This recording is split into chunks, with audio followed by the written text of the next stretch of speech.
السلام علیکم۔ میری بیوی بھی بہت نیک اور عبادت گزار تھی۔ وہ 3 بچوں کی ماں تھی۔ اس بار بھی وہ چوتھا بچہ جنم دینے جا رہی تھی، مگر میں اپنی بیوی کی ایک عادت سے بہت تنگ تھا۔ وہ یہ کہ جو ہی وہ بچہ جنم دیتی تو اس کی شرط ہوتی کہ اس پر ڈھیروں غلاظت اور کچرا پھینکا جائے۔ میں بڑا حیران ہوتا تھا کہ وہ ایسا کیوں کرتی ہے، حالانکہ اس بدبو کی وجہ سے بیوی کے کمرے میں کئی کئی دنوں تک کوئی نہ جاتا اور بچے بھی میں خود ہی سنبھالتا۔ اس بار میں نے اس سے خود پر گندگی پھینکنے نہ دی تو اچانک میری بیوی نے میرے کان میں ایسی بات بولی کہ میرے پاؤں تلے سے زمین نکل گئی۔ میرا نام عدیل ہے۔ میں اور میری بیوی سونم ایک چھوٹے سے قصبے میں رہائش پذیر تھے۔ میری بیوی سونم بہت نیک اور عبادت گزار تھی۔ وہ جتنی خوبصورت تھی اتنی ہی نیک۔ میری اماں کی بھی بہت خدمت کرتی۔ جب میری بیوی حاملہ ہوئی تو میں بہت خوش تھا، کیونکہ میں اپنی ماں کی اکلوتی اولاد تھا۔ ہمارے گھر میں شادی کے پورے 2 سال بعد خوشیاں آ رہی تھیں۔ میں بہت خوش تھا۔ میں سونم کا بہت خیال رکھ رہا تھا۔ اماں نے بھی اسے ہاتھوں کا چھالا بنایا ہوا تھا۔ آخر کار 9 مہینے بھی گزر گئے۔ سونم نے ایک خوبصورت بچہ جنم دیا، پر اس نے میرے سامنے شرط رکھی کہ میں اس بچے کو تبھی دیکھوں گی جب تم مجھ پر غلاظت اور خوب کچرا پھینکو، ورنہ میں تمہیں چھوڑ کر چلی جاؤں گی۔ سونم کی عجیب و غریب شرط پر میری حیرت کی کوئی انتہا نہ رہی، لیکن فی الحال اس کی بات ماننے کے علاوہ میرے پاس کوئی چارہ نہیں تھا۔ میں نے اس کے کہے کے مطابق ایسے ہی کیا۔ کئی کئی دنوں تک اس کے کمرے میں بدبو سڑی رہتی اور کوئی اس کے کمرے میں نہ جاتا۔ کوئی پڑوسی گھر آتا تو اماں کو خوب سنا کر جاتے کہ بہن کیا بات ہے، جوان بہو کے ہوتے ہوئے گھر میں اتنی بری بدبو پھیلی ہوئی ہے، کیسے رہ لیتی ہیں آپ؟ یہاں مجھ سے تو سانس لینا بھی دوبر ہو گیا ہے۔ اماں بھی سب کی باتیں سن سن کر تنگ آ چکی تھی۔ اماں نے کچھ دنوں تک سکون کرنے کے لیے سونم کو میکے بھیجنا چاہا، لیکن وہ انکار کر گئی۔ اس بدبودار کمرے میں میں خود ہی سونم سے ملنے جاتا اور بچوں کو بھی میں خود ہی سنبھال رہا تھا۔ ہر بار ایسا ہی ہوتا۔ ہمارے یہاں لگاتار 3 بیٹے ہوئے۔ ہر بار وہ خود پر کچرا ڈلواتی اور مجھے سختی سے کسی کو بھی بتانے سے منع کر دیتی۔ میں اس سب کے پیچھے چھپا راز جاننا چاہتا کہ کون سی ایسی وجہ ہے جو اسے یہ سب کرنے پر مجبور کر رہی ہے۔ میں اس کی ان حرکتوں کو نظر انداز نہیں کر سکتا تھا۔ کسی بھی صورت مجھے حقیقت سے پردہ اٹھانا ہی تھا۔ اس پر جب میری بیوی سونم حاملہ ہوئی تو میں تبھی سوچ چکا تھا کہ کسی بھی طرح اسے خود پر غلاظت نہ ڈالنے دوں گا۔ وہ آخر ایسا کرتی کیوں ہے؟ مجھے اب ان باتوں کو پتہ لگانا تھا۔ اس کی دن بدن کی عجیب حرکتوں سے میں پریشان ہو گیا تھا۔ جب بھی وہ بچوں کو دودھ پلاتی تو خود پر کالی چادر تان لیتی اور مجھے کمرے سے جانے کا بولنے لگتی۔ میں بھی مجبوراً باہر آ جاتا۔ اب یہی سلسلہ چلتا رہا۔ 3 بچوں کی پرورش میں نے خود کی اور میں ہی جانتا تھا کہ کیسے میں نے سونم کی الٹی سیدھی حرکتیں برداشت کی۔ پر اب میری برداشت جواب دے چکی تھی۔ میں نے اپنے دل میں بسم ارادہ کر لیا تھا کہ سونم کی ان حرکتوں کے پیچھے چھپا راز جان کر رہوں گا۔ مجھے آج بھی وہ دن یاد ہے جب میری شادی سونم سے ہوئی۔ سونم ایک زمیندار کی بیٹی تھی اور میں ایک گوالا، پر میری رنگت کی وجہ سے کوئی مجھے پسند نہ کرتا تھا۔ اس کی خوبصورتی کے گاؤں بھر میں چرچے تھے، پر جو بھی اس کا رشتہ لے کر جاتا سونم انکار کر دیتی۔ اس کی شرط تھی کہ وہ شادی ایسے شخص سے کرے گی جو اکلوتا ہو اور جس کی رنگت کالی ہو، ورنہ وہ ساری عمر کماری بیٹھی رہے گی۔ مجھے سنی سنائی باتوں پر یقین نہ تھا۔ میں ان کی حویلی دودھ دینے جاتا تھا۔ ایک دن میں نے سونم کو باہر ٹہلتے دیکھا تو دیکھتا ہی رہ گیا۔ وہ بالکل پری جیسی تھی۔ میری نظروں کا ارتکاز محسوس مر کے اس نے میری طرف دیکھا اور مجھے دیکھتے ہی اس کی آنکھوں میں عجیب سی چمک آئی۔ مجھے حیرانی ہوئی کہ وہ ایسے مجھے کیوں دیکھ رہی ہے۔ میں نے اس سے پوچھا، بیجی کوئی کام ہے یا خادم سے کوئی گستاخی سرزد ہوئی ہے؟ میری آواز سن کر وہ ہوش میں آئی اور بنا کچھ کہے اندر بھاگ گئی۔ اگلے کچھ دنوں میں ہی زمیندار صاحب اماں کو اپنے ہاں بلوایا اور ان سے کہا کہ وہ اپنی بیٹی کی شادی مجھ سے کرانا چاہتے ہیں۔ اماں ان کی بات پر پہلے تو پریشان ہوئی کہ میرا بیٹا کہاں اور آپ کی بیٹی کہاں، پر پھر مان گئی۔ یوں سونم ایک ہی ہفتے میں میری دلہن بن کر میرے گھر آ گئی۔ میرا دل بے حد خوش تھا۔ میری زندگی جیسے مکمل ہو گئی تھی۔ میں نے کمرے میں قدم رکھا تو سونم گھونگھٹ اڑے بیٹھی تھی۔ میں نے سونم سے بات کا آغاز کیا اور اپنے دل میں پنپتے سوال پوچھنے لگا۔ سونم، آپ اتنی خوبصورت ہیں، میں آپ کے مقابل کچھ نہیں، اس کے باوجود آپ مجھ سے شادی کی خواہاں تھیں، لیکن کیوں آپ کو مجھ سے بہتر مل سکتا تھا؟ میری بات سن کر سونم نے جھٹکے سے گھونگھٹ اٹھایا اور ساکت آنکھوں سے مجھے دیکھنے لگی۔ اس کے جسم میں میرے صرف ایک سوال نے لرزش پیدا کر دی تھی۔ سونم نے کپ کپاتی ہوئی آواز میں جواب دیا، کیونکہ میری مرتی ہوئی ماں کی خواہش تھی اس لیے میں نے ایسا کیا۔ سونم کے جواب پر میں بغور اس کے چہرے کے تاثرات دیکھنے لگا، پر کچھ جانچ نہ سکا۔ میں نے سب کچھ اللہ پر چھوڑ دیا اور اپنی نئی زندگی کا آغاز کیا۔ میں اور سونم کی زندگی پرسکون گزر رہی تھی۔ پر جب وہ حاملہ ہوئی اور اس نے میرے سامنے شرط رکھی تو میں بہت پریشان رہنے لگا۔ اس کی حرکت کی وجہ سے کوئی بھی اس کے قریب نہ جاتا۔ اماں تو اسی دن سے سونم سے ناراض تھیں۔ جب سے اس نے ایسا کیا تھا، میرا بیٹا سارا دن میرے پاس رہتا اور بس رات کو ہی سونم کے پاس جاتا اور وہ سونم کمرہ بند کر لیتی۔ دن بدن میری پریشانی بڑھتی جا رہی تھی کہ سونم اس کے ساتھ ایسا کیوں کر رہی ہے۔ میں نے اماں کو سمجھا کر مطمئن کر دیا تھا، پر خود اب سچ جانے کی کوشش میں لگا ہوا تھا۔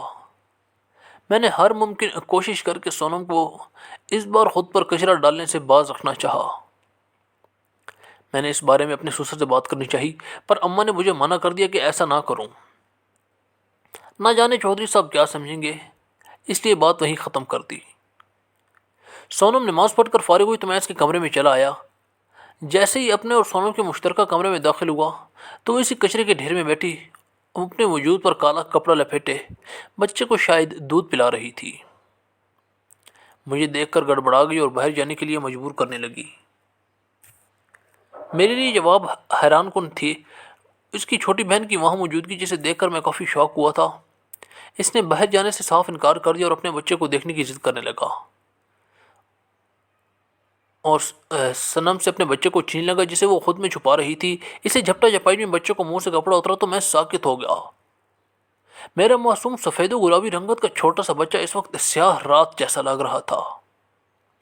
اس کے پورے وجود پر سہی لگائی ہوئی تھی جسے پہلی جھلک میں دیکھ کر میں خود ڈر گیا اور پہچان نہ سکا۔ میں نے اس کے بارے میں اپنی بیوی اور سالی سے چلاتے ہوئے پوچھا تو میری بیوی میرے پاؤں پر گر گئی اور گڑگڑانے لگی۔ وہ میری منتیں کرنے لگی کہ میں باہر چلا جاؤں اگر اس سے اپنے بچے کی زندگی عزیز ہے۔ میں نے اپنی سالی کی موجودگی میں بارے میں استفسار کیا تو میری بیوی نے بتایا کہ اس نے ہی اسے پیغام بھیج کر اسے بلوایا تھا، اور جب وہ آئی تو پچھلے دروازے پر رک گئی اور میری بیوی اسے چپکے سے اپنے کمرے میں لے کر داخل ہو گئی۔ اپنی بیوی کی بات سن کر میں ہنکار بھرا اور اپنے ہلکے بلکتے ہوئے بچے کو دیکھا۔ میں شش و پنج کے عالم میں کبھی اپنے چھوٹے سے بچے کو دیکھتا اور کبھی پاؤں پکڑ کر گر گراتی ہوئی بیوی کو دل پر پتھر رکھ کر میں نے اپنا بچہ اپنی بیوی کے حوالے کیا اور باہر نکلتا چلا گیا۔ ان دنوں میں اپنی بیوی کے عجیب و غریب حرکتوں سے پریشان تھا اور یہ پریشانی کسی کو بھی نہیں بتا سکتا تھا۔ میں نے ایک بات نوٹ کی کہ میری بیوی روز میکے جانا شروع ہو گئی تھی۔ پہلے وہ مہینے 2 مہینے بعد جاتی تھی اور بچے کو بھی ساتھ لے کر جاتی تھی، مگر اب ایسا نہیں تھا۔ اب وہ اکیلی شام کے وقت جاتی اور رات کو لوٹتی۔ میری بیوی کی اس حرکت پر میری ماں کو یہ لگنے لگا کہ شاید ہمارے درمیان میں کوئی کشیدگی چل رہی ہے، تو انہوں نے مجھ سے بات کی تو میں یہ کہہ کر ٹال گیا کہ اس کے والد کی طبیعت ٹھیک نہیں ہے، اس لیے وہ روز جاتی ہے۔ میری والدہ نے مجھے ڈانٹنا شروع کر دیا کہ میں اپنی بیوی کے ساتھ کیوں نہیں جاتا۔ مجھے تو پہلے ہی موقع پہ جانا چاہیے تھا، یہ جاننے کا کہ میری بیوی کو آخر روز کیوں جاتی ہے، لیکن میں اپنی بیوی کے ساتھ نہیں گیا۔ میں نے کچھ اور سوچا ہوا تھا۔ جب میری بیوی اپنے میکے چلی گئی تو تھوڑی دیر بعد میں بھی اسے لینے کے بہانے وہاں پہنچ گیا، مگر جب میں وہاں گیا تو میری بیوی اور سسر مجھے دیکھ کر گڑبڑا گئے اور جبراً مسکرا کر مجھ سے بات کرنے لگے۔ میرے سسر نے نامحسوس انداز میں اپنے سامنے پڑی ہوئی ٹرے جو کہ ایک کپڑے سے ڈھکی ہوئی تھی اسے ٹیبل کے نیچے کھسکا دیا، جس پر میں نے لب بھینچ کر انہیں دیکھا اور تھوڑی دیر رکنے کے بعد اپنی بیوی کو لے کر گھر واپس آ گیا۔ لیکن میں اپنی بیوی سے اس بارے میں بات نہ کر سکا کیونکہ مجھے معلوم تھا کہ اس نے کوئی جواب نہیں دینا، بلکہ بات گول مول کر دینی ہے۔ یہ بات انہی دنوں میں سے ایک دن کی ہی رات کے کسی پہر میری آنکھ کھلی تو میں نے اپنے پہلو میں اپنی بیوی اور بچے کو دیکھا، تو ان کی غیر موجودگی محسوس کر کے میں ایک جھٹکے میں اٹھ بیٹھا اور پورا گھر چھان مارا کر میری بیوی کہیں دکھائی نہ دی۔ میں جلدی سے گھر باہر آ گیا تو شاید میری خوش قسمتی ہی تھی کہ وہ بھی اتنی آگے نہیں گئی تھی۔ میں نے اپنی بیوی کی کالی چادر میں چھپے وجود کو پیچھا کرنا شروع کیا۔ اسے چادر سے پہچاننا اس لیے میرے لیے آسان ہوا کیونکہ یہ چادر وہ اکثر بچوں کو دودھ پلاتی ہوئی خود پر بھی اڑتی تھی۔ میں دبے قدموں سے اس کا پیچھا کرتا رہا، لیکن تب میری حیرانگی کی حد نہ رہی جب میری بیوی میرے چھوٹے سے بچے کو لے کر قبرستان میں داخل ہو گئی۔ رات کے اس پہر جب کوئی مرد بھی قبرستان جائے، اپنی بیوی کو جاتے دیکھ کر خوف سے جھرجھری لی اور اس کے پیچھے قبرستان میں داخل ہوا، جہاں میری بیوی کئی قبروں سے ہوتی ہوئی ایک پرانی تقریباً زمین میں دھسی ہوئی قبر کے پاس جا کر بیٹھ گئی۔ اس نے وہاں کچھ دیے جلائے اور وہاں بیٹھی کچھ پڑھنے میں مصروف ہو گئی۔ تقریباً 1 گھنٹے بعد وہ اٹھی اور قبر سے مٹی بھر کے مٹی اپنے چادر کے پلوں میں ڈال کر گرہ لگائی۔ میری بیوی نے واپسی کے قدم لیے تو میں تیزی سے نکلتا گھر کی جانب بڑھا۔ میرا دل تیزی سے دھڑک رہا تھا، ماتھے پر پسینے آ رہے تھے۔ میں آ کر بستر پر لیٹ گیا اور تھوڑی دیر بعد ہی میری بیوی کمرے میں داخل ہوئی۔ میں نے آنکھ کھول کر اس کی حرکات ملاحظہ کی۔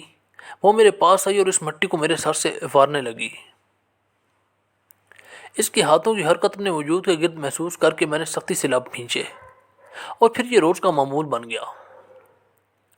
جب بھی رات کو میری بیوی قبرستان جاتی تو میں اس کا پیچھا کرتا، مگر آج جب میں اس کا پیچھا کر رہا تھا تو وہ قبرستان کی بجائے کہیں اور بھی جا رہی تھی۔ میں یہ دیکھ کر کافی حیران ہو گیا تھا اور دبے قدموں سے اپنی بیوی کا پیچھا کرتا رہا۔ اپنے پیچھے کسی کی موجودگی محسوس کر کے میری بیوی نے پلٹ کر دیکھا تو میں دیوار کی اوٹ میں ہو گیا، تو وہ تھوڑی دیر رک کر ارد گرد کا جائزہ لیتی رہی اور پھر سر جھٹک کر قدم آگے بڑھائے۔ اپنی بیوی کی چلنے کی تھوڑی دیر بعد میں نے اس کا پیچھا پھر سے شروع کیا۔ یہ دیکھ کر میری حیرت کی انتہا نہ رہی کہ میری بیوی اپنے میکے داخل ہو رہی تھی۔ یہ راستہ ان کے گھر کا پچھلا راستہ تھا، جہاں سے کم ہی باہر کے لوگ داخل ہوتے تھے۔ یہ صرف گھر والوں کے استعمال کے تھا۔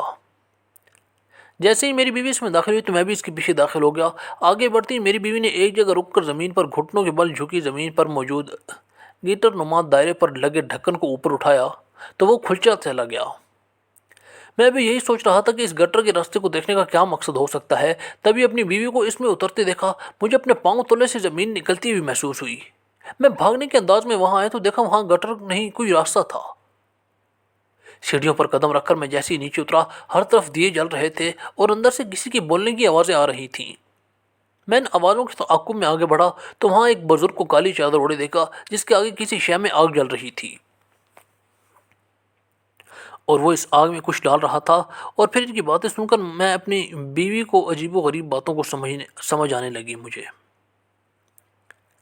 وہ بزرگ میری بیوی کو کہہ رہا تھا کہ اگر اسے اپنے بچے کی زندگی بچانی ہے تو اسے یہ کام اگلے 2 سال تک مسلسل کرنا ہوگا، جس پر میری بیوی اس کی ہاں میں ہاں ملاتی رہی۔ جیسے اس نے میری بیوی کو جانے کی اجازت دی تو میری بیوی اٹھ کھڑی ہوئی۔ میں وہاں سے نکل کر دروازے کے باہر کھڑا ہو گیا، کیونکہ اب میں اس سب کو راز نہیں رکھ سکتا تھا۔ جیسے ہی میری بیوی باہر نکلی مجھے سامنے دیکھ کر ساکت ہو گئی، جبکہ میں اسے دیکھ کر آگے آگے چلنے لگا تو میری بیوی بھی ڈرتے ڈرتے میرے پیچھے پیچھے آنے لگی تھی۔ گھر داخل ہو کر میں سیدھا اپنے کمرے میں گیا تو پیچھے میری بیوی بھی داخل ہوئی، جو ڈر سے کانپ رہی تھی۔ میں نے اسے کہا کہ میں صرف اور صرف سچ سنوں گا ورنہ میں اسے طلاق دے دوں گا، تو وہ روتے ہوئے میرے پاؤں پر گر گئی اور بتانے لگی۔ اس نے بتایا کہ جب وہ 15 سال کی تھی تو اس کے خاندانی بزرگ نے بتایا تھا کہ اگر میں نے حسین شخص سے شادی کی تو وہ مر جائے گا یا مجھے طلاق ہو جائے گی۔ اگر مجھے اپنا گھر بسانا ہے یا اپنے شوہر کی زندگی چاہتی ہوں تو مجھے کالے رنگ کے شخص سے شادی کرنی ہوگی۔ اور جب میں نے شادی کی تو ہمارا پہلا بچہ جب ضائع ہوا تو تب اس بزرگ نے کہا کہ اپنے بچے کی زندگی کے لیے مجھے یہ عمل کرنا ہوگا، جس کو سب سے چھپانا ہوگا۔ تو میں نے بس وہی کر رہی تھی۔ اپنی بیوی کی باتیں سن کر میں نے اسے افسوس سے دیکھا۔ پھر اس نے بتایا جس دن وہ اپنے میکے گئی تھی اور میں اس کے پیچھے آ گیا تھا، تب بھی وہ قبرستان میں پڑھائی کر کے مٹی لائے تھے۔ اس دن اماوس کی رات تھی۔ وہ یہ سب میری اور میری اولاد کی زندگی کے لیے کر رہی تھی، جسے سن کر مجھے خوشی بھی ہوئی اور اس کی بیوی کو بے وقوفی پر افسوس بھی ہوا۔ پھر میں نے اسے سمجھایا کہ زندگی اور موت کا مالک اللہ ہے۔ جب وہ ماں کے پیٹ میں بھی بچی کی حفاظت کر سکتا ہے تو دنیا میں لانے کے بعد بھی کر سکتا ہے۔ اور موت تو جب اللہ نے لکھی ہے تبھی آنی ہے۔ کوئی بھی شخص کسی موت کی وجہ نہیں بنتا، بس مرنے والے کی قسمت میں ویسے ہی مرنا لکھا ہوتا ہے۔ اور اللہ کو تو صفائی پسند ہے۔ صفائی تو نصف ایمان ہے، تو گندگی میں کیسے عبادت ہو سکتی ہے؟ میری باتیں سن کر میری بیوی پھوٹ پھوٹ کر رونے لگی اور پھر میں نے اس کو یہ سب چھوڑنے پر مجبور کر دیا۔ اس کے بعد میری بیوی پرسکون رہنے لگی۔ اب اسے راتوں کو اٹھ اٹھ کر متن پڑھنے کے لیے قبرستان نہیں جاتی تھی۔ ہماری زندگی بھی سکون اور خوشیاں شامل ہو گئی تھی۔ میری بیوی کا ان ڈھونگی بابوں سے یقین ختم ہو کر اللہ کی ذات پر کامل ہو گیا تھا۔ اس سے بس سمجھانے کی ضرورت تھی، سچ اور جھوٹ کا فرق بتانے کی ضرورت تھی، جسے بتانے کے بعد وہ راہ راست پر آ گئی اور اس گناہ سے بچ نکلی۔